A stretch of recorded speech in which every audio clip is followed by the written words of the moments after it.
এখন থেকে আপনার প্রিয় সিরিয়ালগুলো ফ্রিতে দেখুন এক্সক্লুসিভলি শুধুমাত্র সান নেক্সটে। এখনই অ্যাপ ডাউনলোড করুন। না, ছাড় আমাকে। চল। বলো নন্দন, কেমন আছো? স্যার, আপনি? হ্যাঁ আমি। স্যার, আপনি আমাকে অ্যারেস্ট করিয়েছেন? না, আমি মানে আমি একা নই। তোকে পুলিশকে দিয়ে অ্যারেস্ট করানো, তারপর এখানে তুলে নিয়ে আসা, এই সব কিছুর পেছনে একজনের কিন্তু খুব বড় হাত আছে। সেটা আর কেউ না, বুঝলি? আমার বউয়ের দাদা। আরে তুই যে ভালোবেসে ফেলেছিস আমাদের বাড়ির মেয়ে অনামিকাকে, বিশাল বড় ব্যাপার।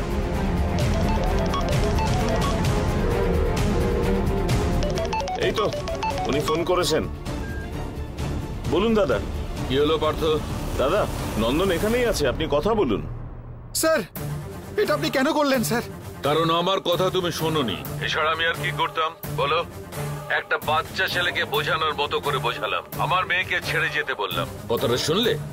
যে যেভাবে বোঝে তাকে সেভাবেই বোঝানো উচিত। সেইভাবে বোঝালে তবেই তোমার মাথায় ঢুকবে। স্যার, এটা করবেন না স্যার, আপনি ভুল করছেন স্যার। তাই নাকি?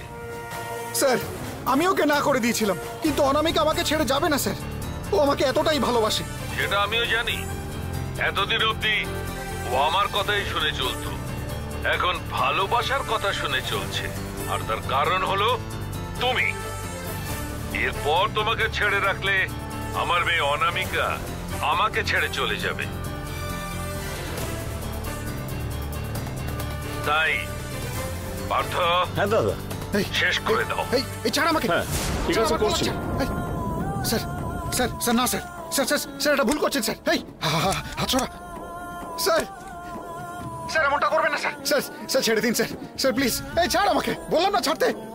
আমার মেয়ের ভালো বাবা হয়ে একটা ভদ্রলোকের মতো ডিল করব ভেবেছিলাম, কিন্তু তুমি সেটা হতে দিলে না।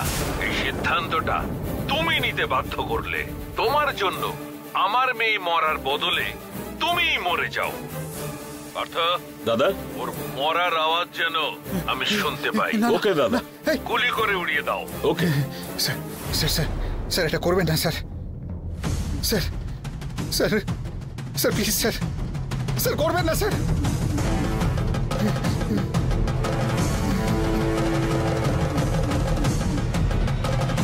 স্যার এটা করবেন না স্যার। স্যার স্যার না স্যার। এই অনামিকা,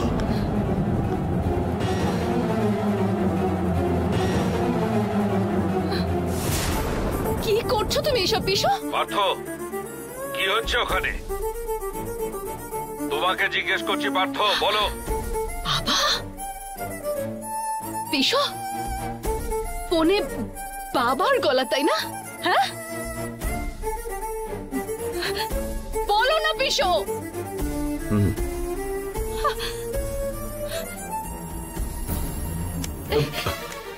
হ্যাঁ, আমি ঠিক বুঝেছিলাম বাবা। ফোনে তোমাকে কথা বলতে শুনেই আমি বুঝতে পেরেছিলাম তুমি কোনো ভুল করতে চলেছো। তাহলে তুমি নন্দনকে খুন করতে চাইছো বাবা? আর কি করতে বলছিস? এই ছেলেটার জন্য তোকে হারাতে বলছিস নাকি? তাই বলে তুমি নন্দনকে খুন করে ফেলবে? কি এমন দোষ করেছে বলো তো নন্দন? ছি, তুমি যে এত নিচে নেমে যেতে পারো আমি ভাবতে পারিনি কোনোদিনও বাবা। তোমাকে বাবা বলতেও আজ আমার ঘৃণা করছে। ছি। অনামিকা, তুই কি পাগল হয়ে গেলি? আমি পাগল হয়ে যাইনি, পাগল তো হয়ে গেছো তুমি বাবা, তোমরা সবাই। একটা নিরীহ ছেলে যার কোনো দোষ নেই তাকে তোমরা খুন করতে চলেছো। তোমাদের কি একটু লজ্জা করে না? ঠিক আছে অনামিকা, মানলাম আমরা ভুল করেছি, এক্ষুনি ওকে ছেড়ে দিচ্ছি আমরা। কিন্তু আমি যেমন ওকে ছেড়ে দিচ্ছি তুই ওকে ছেড়ে দিবি। শোন, সব ঠিক হয়ে যাবে। আমাদের জন্য তুই বেঁচে থাকবি আর তোর জন্য ও বেঁচে থাকবে, ঠিক হবে না? কখনো না। দেখলি, তুই এত জোর গলায় বললে আমরা কি করতে পারি? ও মারা গেলে তোরও সিদ্ধান্ত বদলাবে, তাই দাদা ওকে মেরে ফেলতে বলেছে। ঠিক আছে, খুন করো, কিন্তু তার পরের মুহূর্তেই আমি আত্মহত্যা করব। তোমাদের জন্য আমি আমার সিদ্ধান্ত পাল্টাবো না। আমি যাতে মরে না যাই তাই জন্য এত সব করছো তো? নন্দনকে যদি আমি না পাই তাহলে আমি এমনিই মরে যাব।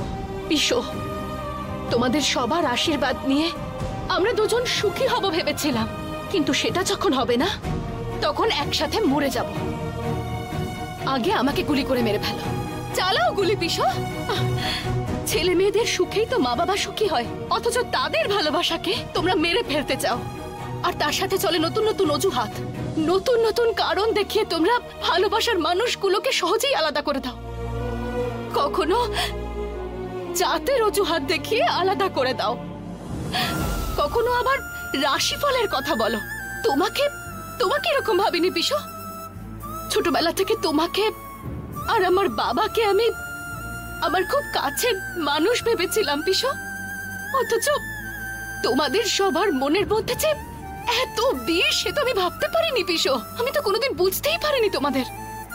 এই বাড়ির মেয়ে হয়ে সবসময় আমি কত গর্ব অনুভব করতাম জানো, কিন্তু আজকে আমার লজ্জা করছে। আর এই জীবনে তোমাদের মুখ দেখাও আমার পাপ। এরকম দিন যে একটা আসতে পারে আমি ভাবতেই পারিনি। নন্দনকে যে খুন করতে চায় তাকে গিয়ে বলো তার এই আসল চেহারাটা দেখে তার মেয়ে খুব খুশি হয়েছে। ছি, তোমরা মানুষ বলো নিজেদের? নন্দন, তুমি চলো। চিন্তা করো না নন্দন, যতদিন আমি তোমার সঙ্গে আছি কেউ তোমার গায়ে হাত দিতে পারবে না। এরা তো পারবেই না। আর যদি এরা খুন করতে চায় তাহলে আগে আমাকে মারতে হবে, তারপর তোমাকে। চলো।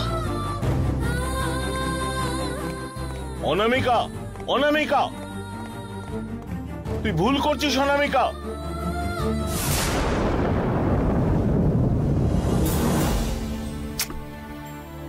ওহো, কি হয়েছে কে জানে, ফোনেই পাচ্ছি না। রায়, হ্যাঁ, অনামিকা কোথায় গেছে? ও তো রুমেও নেই। তুই কিছু জানিস? রাতে যে তাড়াহুড়ো করে কোথায় গেল, ও ঠিক চলে আসবে ভেবে আমিও তো শুয়ে পড়েছিলাম। কিন্তু সকাল থেকে তো ওকে আমি দেখিনি। তার মানে সারা রাত মেয়েটা বাড়ি ফেরেনি। কিন্তু ও যদি বাড়ি না ফেরে তাহলে ফোন করে বলে দেয়। তোকে কি ফোন করে ও কিছু জানিয়েছে? না বৌদি, এক্ষুনি তো আমি ফোনে ট্রাই করেছিলাম, কিন্তু নট রিচেবল বলছে তো। হে ভগবান, কোথায় যে গেল? আচ্ছা শুনছো, কিছু বলবে তুমি? কাল রাতে অনামিকা বেরিয়ে গেল, এখনো তো বাড়ি আসেনি। কি গো, চুপ করে আছো কেন? তোমার সাথে তো কথা বলছি। আরে তুমি টেনশন করছো কেন? অনামিকা কাজের জন্য কোথাও গেছে হয়তো। ও তো এইভাবে কাউকে কিছু না বলে যায় না। দাদাকে বলে গেছে তো। দাদাই আমাকে একটু আগে বললেন কোনো আর্জেন্ট প্রজেক্টের কাজ নাকি, ফিরে আসতে 2-3 দিন লাগবে। ও সবকিছুই দাদাকে পরিষ্কারভাবে জানিয়েছে। কাউকে চিন্তা করতে হবে না, ও সময় হলেই ফিরে আসবে। দেখ রায়, আমরা ওকে যতই ভালোবাসি না কেন, ওর জন্য ওর বাবাই সবকিছু, বুঝলি? তাই তো শুধু ওর বাবাকেই বলে গেছে। দাঁড়া, এক্ষুনি আমি ওকে ফোন করে ওর মজা আরে দেখাচ্ছি। এই দাঁড়াও দাঁড়াও, ওকে কেন ডিস্টার্ব করছো? নিশ্চয়ই দরকারি কাজ আছে, অকারণে চিন্তা করে লাভ কি? বললাম তো ঠিক সময় ফিরে আসবে।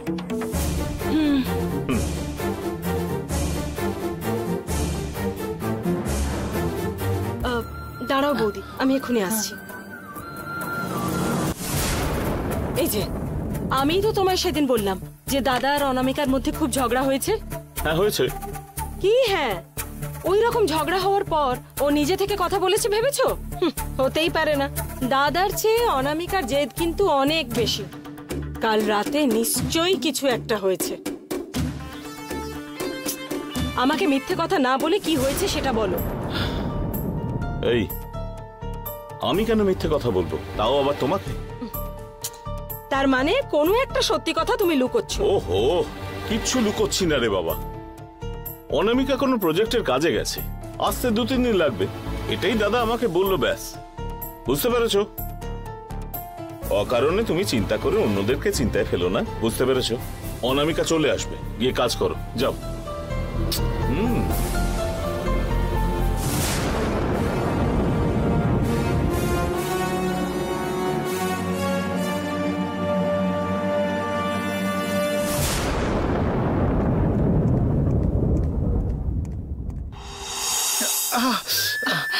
লাগছে।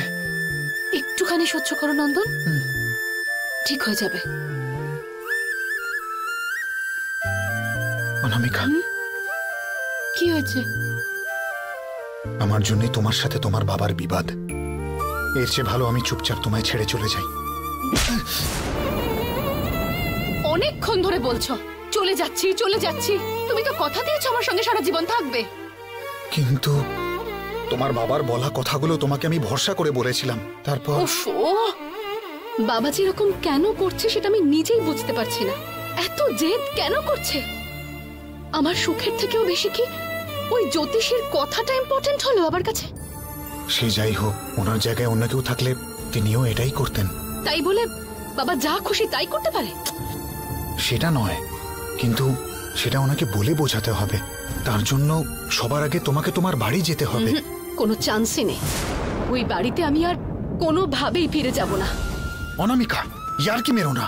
আমি একদম সিরিয়াস বলছি নন্দন, কোনো রকম ইয়ার্কি মারছি না। আরে কি ধরনের কথা বলছো তুমি? তুমি এসব কি কথা বলছো বলো তো? এত কিছু হয়ে যাবার পরেও আমি কি করে ওই বাড়িতে ফিরবো? আর যদি আমি চলেও যাই তাহলেও কি বাবা নিজের মন পাল্টে তোমার সঙ্গে আমার বিয়েটা মেনে নেবে বলো?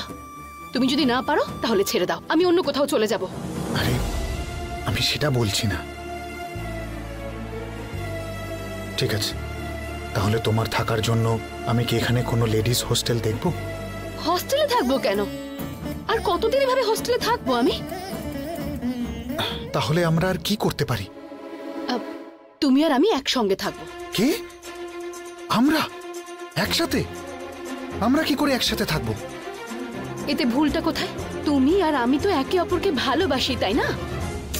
হ্যাঁ। তাহলে যে কোনো পরিস্থিতিতেই আমরা একসাথে থাকতে পারি। না অনামিকা, এটা কিভাবে সম্ভব তুমি নিজে বলো। ও ঠিক আছে, যাও তুমি চলে যাও, আমি আমারটা বুঝে নেব। কি হলো, যাও, চলে যাও না নন্দন। ভেবেছিলাম তুমি আমাকে মন থেকে ভালোবাসো, কিন্তু সত্যি যেটা সেটা নয় সেটা বুঝে গেছি। প্রথমে আমার বাবা, আর এখন তুমি। তোমরা প্রত্যেকে একে একে আমার বিশ্বাস ভাঙছো। বাদ দাও, আমি চলে যাচ্ছি। আরে দাঁড়াও না, একা একা কি প্রলাপ বকছো? এখন হোক কি সারা জীবন, তোমার প্রতি আমার ভালোবাসাটা একদম সত্যি। কিন্তু যাই করি না কেন একটু ভেবেচিন্তে ধীরে সুস্থে করতে হয়। আমি সেটার কথাই বলছিলাম। এতে এত ভাবার কিছু নেই নন্দন। যদি আমরা একসঙ্গে থাকতে শুরু করি তাহলে আমাদের কেউ আলাদা করতে পারবে না। এছাড়া আমাদের কাছে আর কোনো রাস্তা নেই। নন্দন, কি ভাবছো এত?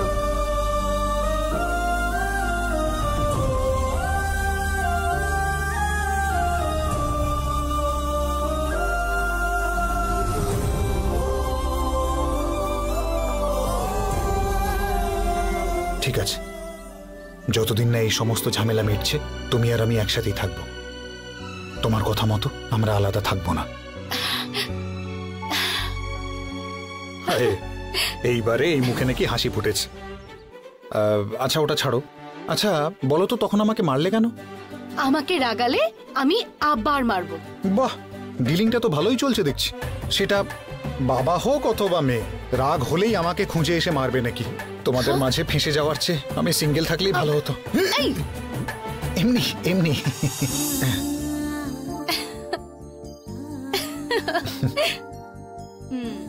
আচ্ছা অনামিকা, আমরা একসাথে থাকবো সেটা তো ঠিক আছে, কিন্তু আমরা একসাথে থাকবো কোথায়?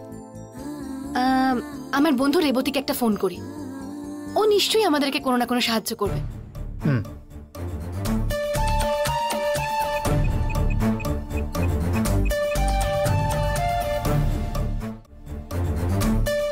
হাই, বল অনামিকা। রেবতী, আমাকে একটা ছোট্ট হেল্প করতে পারবি? কি রে? আসলে আমার থাকার জন্য একটা বাড়ি দরকার। তুই জোক করছিস নাকি? বাড়ি তোর জন্য? হ্যাঁ দরকার। কেন, তুই বাড়িতে নেই? হ্যাঁ, তাহলে কিসের জন্য? আসলে তোকে আমি সব সত্যি বলবো, কিন্তু তার আগে আমাদের থাকার একটা ব্যবস্থা করতে পারবি? আমরা মানে?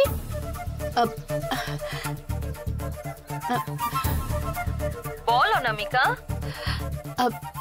আমার আর নন্দনের তোর কি কোনো চেনাশোনা বাড়ি আছে? আমাদের ফ্ল্যাটটাই এখন খালি আছে, কিন্তু কিন্তু কি রেবতী, বল। না রে, তুই তোর লাভারের সাথে থাকলে আমার কোনো অসুবিধা নেই, কিন্তু তোদের দুজনের তো এখনো বিয়ে হয়নি, তাই ফ্ল্যাটের বাকি লোকেরা হয়তো ভালো চোখে দেখবে না, তাই বলছি।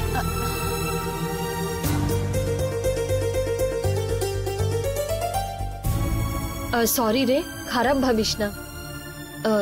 তোর কি সমস্যা হয়েছে আমি জানি না, কিন্তু তুই বাড়িও যেতে চাইছিস না, নন্দনের সাথে থাকতে চাইছিস, তাহলে তোরা বিয়ে করে নিচ্ছিস না কেন?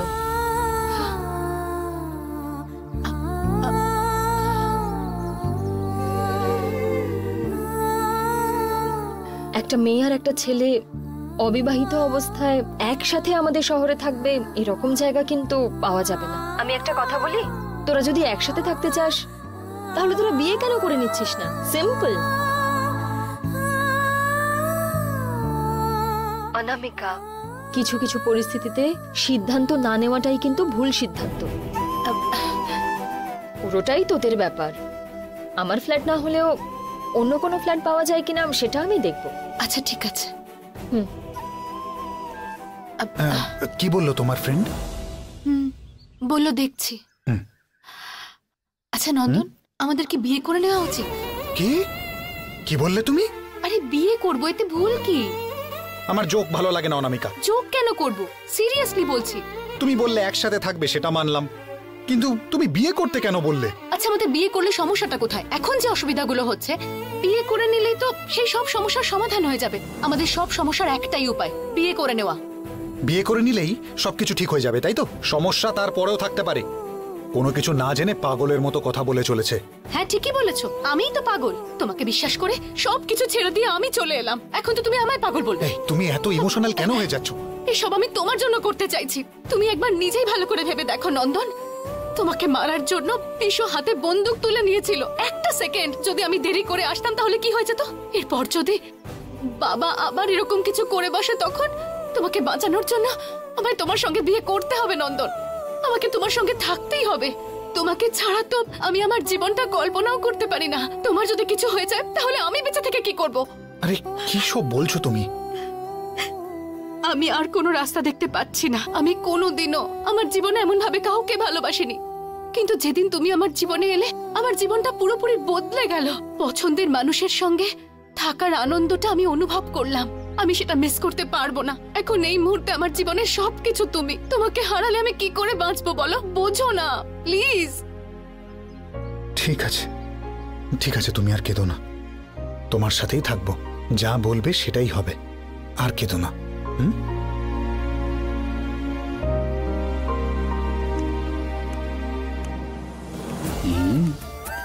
কোথায় চলে গেল? যাই হয়ে যাক না কেন, আমরা একসাথে দেখে নেব। We will face it. শুনছো, একটু এদিকে এসো তো। দাঁড়াও, হ্যাঁ আসছি, 1 মিনিট। একটা বয়স্ক মহিলাকে খুব রেগে এদিক দিয়ে যেতে দেখলে কি? না তো, আমরা তো কাউকে দেখিনি স্যার। কেন, কিছু হয়েছে? সে আমার ওয়াইফ, একটু ঝগড়া হয়েছে, অমনি রেগে চলে এসেছে। আমিও তাকে খুঁজে চলেছি, কোথায় আছে দেখতে পাচ্ছি না। আমার মনের মধ্যে খুব দুশ্চিন্তা হচ্ছে। আপনি একদম ঘাবড়াবেন না, উনি হয়তো এখানেই কোথাও আছেন। আপনি আসুন অনামিকা, চলো আপনিও আসুন আমাদের সাথে।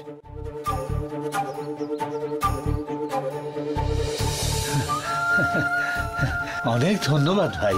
আসুন আসুন, খুঁজি।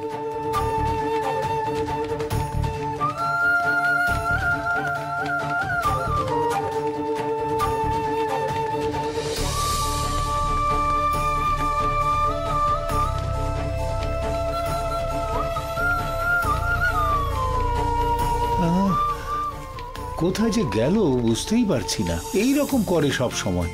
আচ্ছা, উনি কি এখানেই এসেছেন নাকি অন্য কোথাও গেছেন?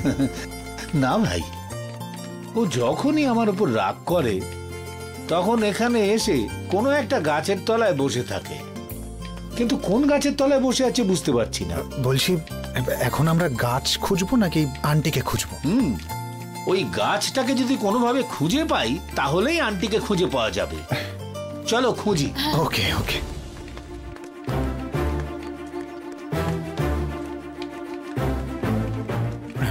বলছি ওখানে একজন আছেন, দেখুন, উনি কি আন্টি?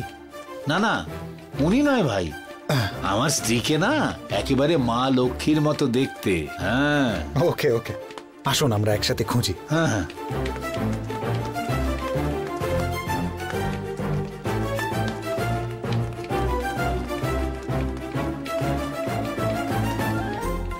ভাই তোমরা দুজন ওদিকটা গিয়ে একটু খোঁজো।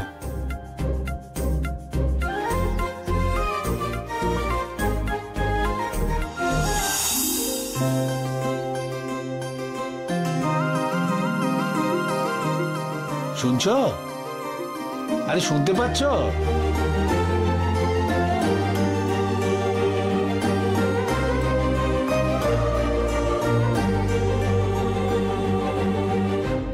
এখানে এসে বসে আছো, আমি কত চিন্তায় পড়েছিলাম জানো।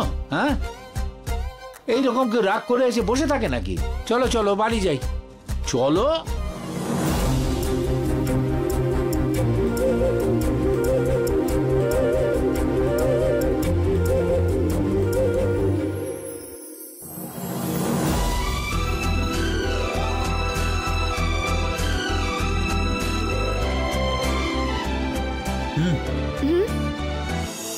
ওই দেখো